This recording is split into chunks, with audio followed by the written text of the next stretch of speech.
दोस्तों, मैं हूं कामनी। स्वागत करती हूं आपका अपने चैनल जनता का फैसला न्यूज़ में। अभी दिल्ली के जंतर मंतर पर हमारी मुलाकात हुई एक आदर्शवादी व्यक्ति जिसका नाम दीपचंद शर्मा जी हैं। राजस्थान के मूलतः निवासी, यहां जगह जगह घूमकर भ्रमण करके गीता के प्रचार प्रसार हेतु हमेशा समर्पित रहते हैं। सर्वप्रथम मैं आपका स्वागत करती हूँ अपने चैनल जनता का फैसला न्यूज़ में। चूँकि बात अगर हम करें गीता की, चूँकि आपने जगह जगह घूमकर गीता के प्रचार प्रसार हेतु अनेकानेक कार्य किए हैं, कई राज्यों में भी गए हैं आप गीता के प्रचार प्रसार हेतु, तो गीता का मुख्य उद्देश्य क्या है? सबसे पहले तो मैं आपको और आपके चैनल को धन्यवाद देता हूं।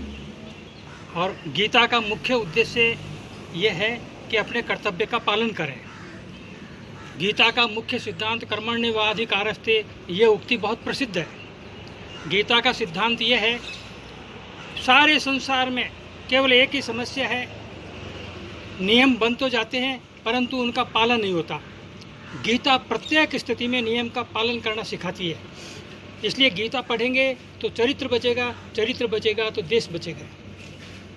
गीता पठन पाठन से लोगों को क्या फ़ायदा है? गीता पढ़ेंगे तो व्यक्ति को अच्छे गुण अपनाने की प्रेरणा मिलेगी। गीता में स्थित प्रज्ञ के लक्षण हैं, भक्त के लक्षण हैं, गुणातीत पुरुष के लक्षण हैं। ये सब एक चरित्रवान व्यक्ति के लक्षण है कि चरित्रवान व्यक्ति वो होता है जो किसी से द्वेष नहीं करता, जो सबका मित्र होता है, सबका भला करता है। ऐसी अच्छी अच्छी बातें वो सीखेंगे। कई लोगों का मानना है जो कि वामपंथी विचारधारा से कुपोषित है, उनका मानना है कि गीता अगर पढ़ेंगे तो लोगों में हिंसात्मक चेतना का प्रादुर्भाव होगा, जिससे लोग हिंसात्मक होंगे और हिंसात्मक होना देश के लिए एक बहुत बड़ी चुनौतीपूर्ण घटना है। तो उसको लेकर वामपंथी विचारधारा से जो कुपोषित व्यक्ति हैं उनको लेकर आप क्या कहना चाहते हैं, उनको क्या जवाब देंगे? हाँ, तो ऐसा कई लोग करते हैं, आतंकवादी लोग भी, और गीता का सहारा लेकर के गीता के कुछ श्लोकों का और उदाहरण पेश करते हुए ये कहते हैं कि हम बिल्कुल सही कर रहे हैं। इसके बारे में महात्मा गांधी ने गीता माता एक पुस्तक लिखी है, उसमें बहुत विस्तार से कई पृष्ठों में उसको स्पष्ट किया है। गीता किसी भी प्रकार से हिंसा का संदेश नहीं देती, अहिंसा का संदेश देती है। लेकिन राष्ट्र रक्षा के लिए जैसे सैनिक को हिंसा करनी पड़ती है शत्रु की, इसी प्रकार जब अवसर आए तो महाभारत का युद्ध था, उस समय वो प्रसंग था। लेकिन गीता में हिंसा की शिक्षा बिल्कुल नहीं है, गीता में अहिंसा की शिक्षा है, अहिंसा परमो धर्म है। आखिर गीता जैसी बड़ी चीज़ों को क्यों, श्री कृष्ण को गीता जैसी बड़ी चीज़ों को क्यों करने की आवश्यकता पड़ी? वो तो श्री कृष्ण है, वो तो एक चुटकी बजाकर दिन को रात, रात को दिन, कुछ भी कर सकते हैं। उन्होंने स्वतः कहा है कि मैं ही सब कुछ हूँ, मैं हवा हूँ, वायु हूँ, वृक्ष हूँ, पत्तियाँ हूँ, जो चल रहा हूँ वो भी मैं हूँ, जो रुका हुआ हूँ वो भी मैं हूँ, सब कुछ मुझ में है और मैं सब कुछ में हूँ। इतना सब कुछ बोला है उन्होंने, इतनी बड़ी आवश्यकता उनको क्यों पड़ी? ये सच है कि भगवान सब कुछ कर सकते हैं।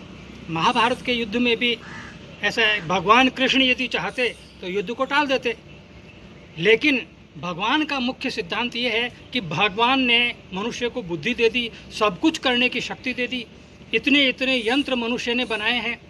मनुष्य के मस्तिष्क में कितने अरब, 26 अरब से भी अधिक कोशिकाएं हैं, और एक एक कोशिका की क्षमता ये सुपर कंप्यूटर से भी ज़्यादा है। लेकिन भगवान ने अर्जुन को भी उपदेश देकर के ये कहा, यथेच्छसि तथा कुरु। तो भगवान ने ये शक्ति देकर के कि भाई मैं नहीं करूँगा, तुम जो काम करोगे मैं तुम्हें कहूँगा चल बेटे ठीक है, यथेच्छसि तथा कुरु। तो गीता का संदेश है, अच्छी अच्छी बातें बता देते हैं। बहुत सारे राष्ट्रों में गीता को लेकर बहुत चर्चा होती हैं। बहुत सारे लोग जो हैं जो कि धर्म बदल लिए थे, गीता का अनुसरण करके वापस अपना सनातन धर्म में लौट रहे हैं। इस्कॉन टेम्पल का क्या योगदान है गीता प्रचार प्रसार हेतु? इस्कॉन टेम्पल ने भी गीता प्रचार के लिए बहुत अच्छा काम किया है। कुछ दिनों पहले मेरा यहाँ तिहाड़ जेल में प्रवचन था, तो वहाँ भी उन्होंने बताया कि इस्कॉन वाले भी यहाँ आते हैं और गीता वो बांटते भी हैं मुफ्त में। गीता का बहुत अच्छा वो प्रचार कर रहे हैं। वृंदावन में उनका बहुत बड़ा मंदिर है, और भी जगह जगह मंदिर हैं। लेकिन सब जगह एक भूल होती है कि कर्तव्य पालन और नियम पालन की जो संदेश देना चाहिए वो स्पष्ट रूप से नहीं देते, और बस भगवान का नाम लो सब ठीक हो जाएगा।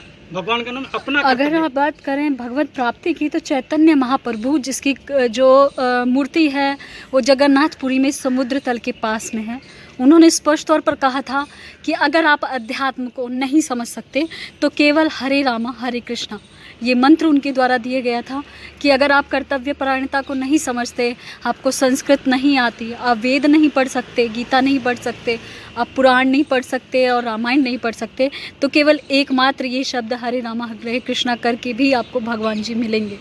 इस पर क्या कहेंगे आप? हाँ, ये सत्य है। कलयुग में हरे राम हरे कृष्ण ये जो मंत्र है ये महामंत्र है और ये सब सिद्धि देने वाला है, लेकिन लोग इस पर भी भरोसा नहीं करते। तो गीता का जो सिद्धांत है मां मनुष्मर युद्धेचे, मेरा स्मरण करते जाओ और अपने कर्तव्य का पालन करते जाओ। भगवान का स्मरण भी और कर्तव्य पालन पर भी, इस पर ज़्यादा जोर देना चाहिए। वह जो है वह बहुत ऊंची बात है। भगवान पर ही निर्भर हो जाना, तो भगवान ने कहा है कि आप ऐसा करोगे तो उसकी फिर सारी चिंता मैं करूँगा, लेकिन इतना कर नहीं पाते। बहुत अच्छी जानकारी का साझा करना मान्य आपके द्वारा।